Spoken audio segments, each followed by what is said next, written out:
여러분 안녕하십니까? 태영호의 북한 외교 분석 시간입니다.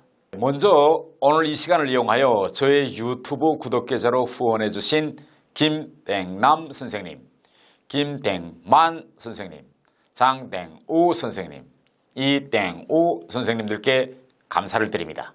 여러분들이 후원의 힘을 얻고 앞으로 북한 외교를 더욱 심층 있게 알려드리는 좋은 영상을 많이 만들겠습니다. 지난번 시간에는 김정은이 왜 이용호 외무상을 내쳤는가에 대해서 제가 말씀드렸다면 오늘은 향후 북한의 대미 대남 정책 방향과 우리는 여기 어떻게 대응할 것이냐라는 데 대해서 제가 좀 말씀드리려고 합니다. 지금까지 김정은 집권 8년 동안 북한의 외교는 김정은의 아버지 김정일이 제시한 저팔계 외교가 간송으로 계속 유지되어 오고 있었습니다. 그러면 여러분이 저팔계 외교란 또 뭔고? 하고 궁금해하실 수 있는데 저팔계 외교란 한마디로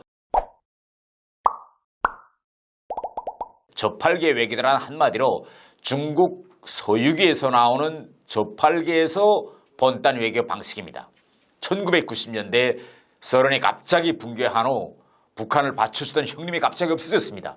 그러니 이제부터 북한은 어떻게 살 것이냐 라는 것이 대단히 큰 난점이 있는데 이때 김일성과 김정일은 미국, 남한, 일본과 같은 적대 국가들과의 외교로 서서히 발판을 넓혀나가야 한다. 그러면서 이렇게 냉전이 종식된 새로운 변화 속에서 북한은 무조건 핵무기를 개발하면서도 이로 인해서 초래될 수 있는 미국으로부터의 압력을 완화해 나가자. 이런 전략을 세웠습니다.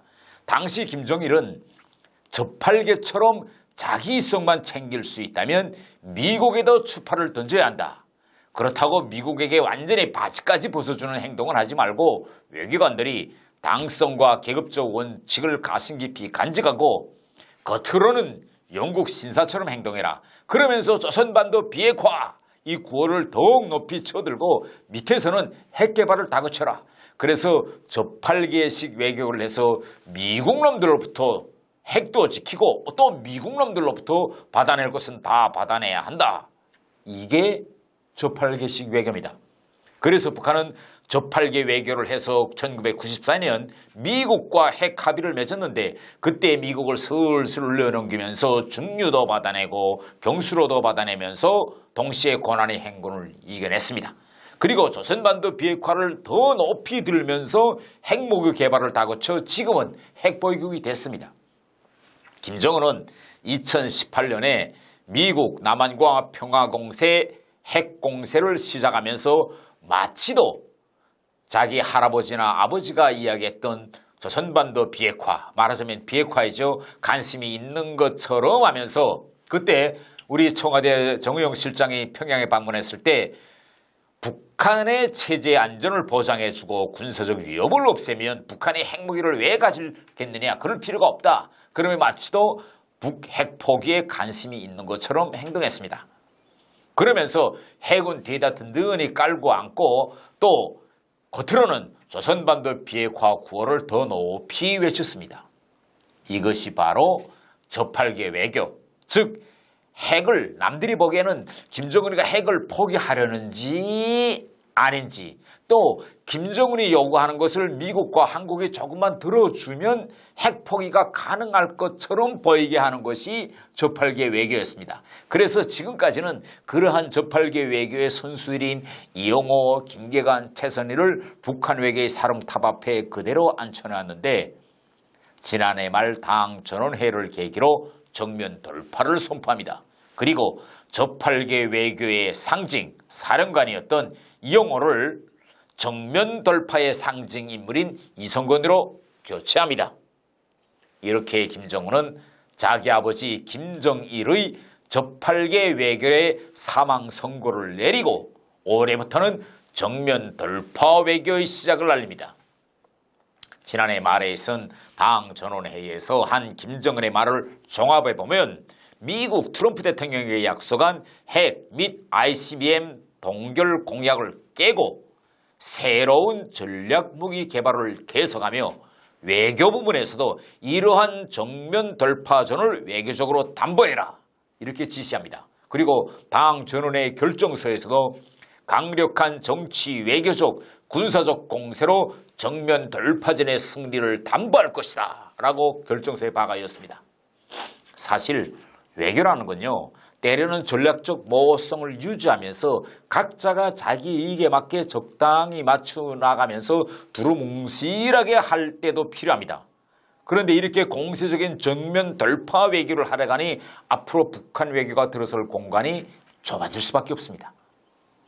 김정은의 정면 돌파 외교는 이용호의 핵 면역력 조성 외교에 상충되는 개념이며, 김정은으로서는 자기 정면 돌파 외교에 yes sir 할 수 있는 예스맨이 필요한데 그 대상을 이성건으로 선택한 것입니다. 그러면 여러분, 이성건에게 김정은의 정면 돌파전을 바칠 수 있는 그런 외교 전술이 있을까요? 다시 이성건으로 돌아온다면, 이성건은 오랫동안 김영철과 함께 대남이 군사 라인에서 이루면서 한국의 가치를 잘 알고 있는 사람입니다. 그래서 총체적으로는 이 통전부계통의 대남 라인이 항상 주장하는 우리 민족끼리 정신에서 한국을 내세워서 미국을 흔들자, 이런 전략을 지지합니다. 한마디로 통남, 통미 쪽입니다. 그러나 그는 통남, 통미 쪽으로 가다가 일이 안 되면 어떤 결과가 차려진다는 것을 하노이 회담 후 김영철의 말로를 통해서 절실히 느꼈습니다. 이성건은 실제 미국과의 협상에 자신이 없습니다. 왜 그러냐면 여러 가지 요인도 있겠지만 가장 중요하게는 이성건이 영어를 모릅니다. 영어를 모르는 사람이 대표단 단장으로 나간다? 하하. 김영철도 영어를 모르는 사람이 나섰다가 실패했습니다. 일국의 대통령이라면 외국어를 몰라도 괜찮습니다. 다 밑에서 해주니까. 그런데 협상을 직접 끌고 나가는 협상 대표가 영어를 모르면요, 상대방과 대화가 오갈 때 정확한 의미, 분위기, 이걸 파악하기가 대단히 힘듭니다. 이번에 이성건이 본의 아니게 외무상 직에는 앉았으나 그에게 미국을 움직일 묘책은 없을 것입니다. 만일 김정은이 실제로 핵이나 대륙간 탄도 미사일 등 전략무기 도발로 나가면, 아니 한국도 어차피 미국의 강경 정책을 따라갈 수밖에 없게 되어 있습니다. 그러면 남북관계도 경색됩니다. 이렇게 묘한 수가 없을 때 북한 간부들이 통상 취하는 쪽이 있습니다. 바로 강경입니다. 왜 그러냐면 북한에서 정책에서 우를 범면 목을 칩니다. 그런데 좌경적인 오해를 범하면 혁명화를 내보냈다가 다시 그 자리에 돌아오는 이런 확률이 높습니다. 그래서 이번에 이용호 외무상의 경지를 보면서 많은 북한 외교관들이 놀랐겠는데, 아마 이걸 보면서 저마다 야, 이거 지금은 과잉 충성을 보여야 할 때다, 이렇게 생각했을 겁니다. 그런데 이 외교수장인 이성건이 이러한 과잉 충성에 매몰되어 있는 이런 문화에 빠져들면 현실적으로 그가 실정을 정확히 파악하기 매우 어렵게 될 것입니다. 이성건은 결과물을 빨리 만들어내라는 김정은의 압력과 이 밑에서의 외교관들의 이 가행 충성 경쟁 사이에 끼워서 현명한 판단을 내려야 하는데 그게 아마 손쉽게 되지 않으니 이성건은 차라리 대화보다는 손쉬운 방법인 강경 목소리를 내는 것을 선택할 가능성이 대단히 높습니다. 이렇게 되면 한동안 북한 외교는 자력갱생 정면 돌파를 외치는 북한 국내 여론과 과잉 충성 경쟁에 밀리고 대외적으로 강경한 이미지를 보이는 쪽으로밖에 갈 수 없게 됩니다. 결국 이렇게 되면 어떻게 되겠습니까? 그러면 한동안 미국과의 구체적인 실무 협상은 없어지게 됩니다. 많은 분들이 저한테 아니 도대체 이성건 같은 사람, 이거 외교 경험이 전무한 사람을 외무상직에 누가 추천했을까? 이게 궁금해합니다. 예, 그런데 제가 판단하건대는 북한의 실정상 김정은에게 대담하게 저 이용호를 빨리 누가 바꿔요, 이렇게 대담하게 권해야 할 사람은 김여정이나 이설주처럼 가족 내 사람밖에 없습니다. 그런데 그들이 이처럼 큰 문제를 김정은에게 제기한다? 저는 그들이 제기했을 리는 아니다, 이렇게 생각합니다. 이성건을 직접 선택한 것은 김정은입니다. 그러면 왜 김정은이가 이 군부 출신 외교의 외자도 모르는 이성건을 선택했을까요? 제 생각에는요, 한국에서 큰 파문을 일으켰던 냉면 목구멍 발언이 김정은의 눈길을 끌었을 것이고, 냉면 목구멍 파동을 보면서 김정은은 지금까지 자기 시야에 들지 않았던 이성건이라는 인물을 다시 한번 자세히 요해하고 보았을 것입니다. 현재 김정은은 현 시점에서 북한에 필요한 것은 그런 저팔계 외교나 영국 신사 외교가 아니라 투박한 외교이며, 투박한 외교의 적중인물로 바로 이 냉면 목구멍 발언을 한 주인공을 생각했을 겁니다. 일부 사람들은 그럽니다. 아니, 이성건이와 같은 사람이 외무성에 들어가서 최선희와 같은 그런 엘리트층들과 이게 호흡이 맞겠느냐, 최선희와 이성건과의 관계는 앞으로 어떻게 될 거냐, 그들의 케미스트리에 대해서 많은 질문이 들어옵니다. 이용호는 대미 사령탑에서 내려왔습니다. 그런데 김계관, 최선희, 그런 로장, 그런 베테랑들은 그대로 남아 있습니다. 지금 외교 사령탑에 조타를 자는 분 이성건은 조타실 안에서 최선희나 김계관과 같은 이런 베테랑 외교관들이 눈치를 볼 수밖에 없습니다. 북한 외교관은 한국도 같습니다. 일반적으로 외계인의 진입을 거의나 허용하지 않거나 일단 들어오면 어떤 수를 써서도 내몹니다. 이걸 이성건도 잘 알고 있어요. 그래서 많은 다른 부서 사람들이 외무성에 들어왔다가는 못 견디고 밀려나가고 이런 걸 다 봤기 때문에 이성건도 이 외무성 이 바닥에서 까딱 잘못했다 했다가는 자기가 목이 날아난다는 걸 잘 알고 있을 겁니다. 최선희나 김계관과 같은 이런 베테랑 외교관들과 균형을 유지하면서 자기 딴의 뚜렷한 두각은 나타내지 않을 것이다, 이렇게 생각합니다. 왜?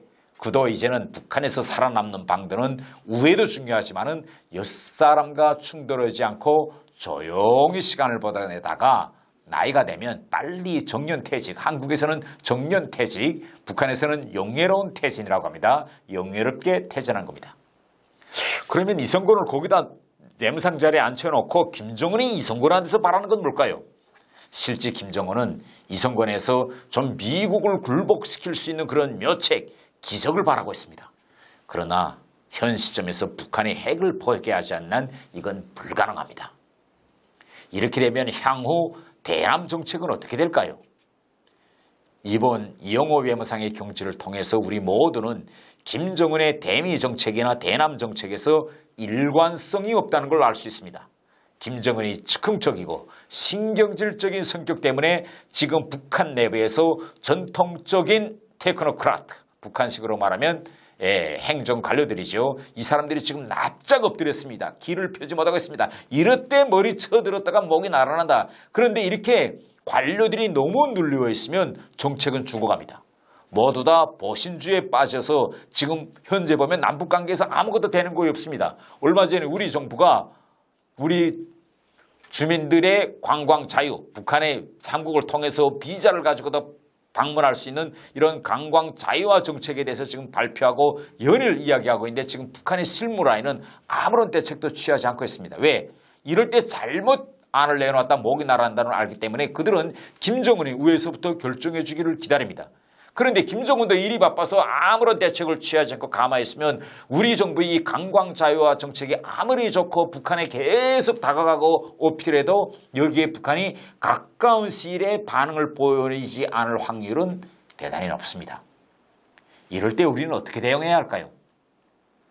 앞으로 남북관계든 미북관계든 한동안 얼어붙어 있을 수밖에 없는 이런 실정이라면 어떻게 해빙 무드를 만들겠느냐가 당연한 과제인데, 북한 내부가 지금 저런 상태라면 우리도 너무 이 바깥에서 호들갑 떨지 말고 잠깐 좀 스톱하고 기다려야 합니다.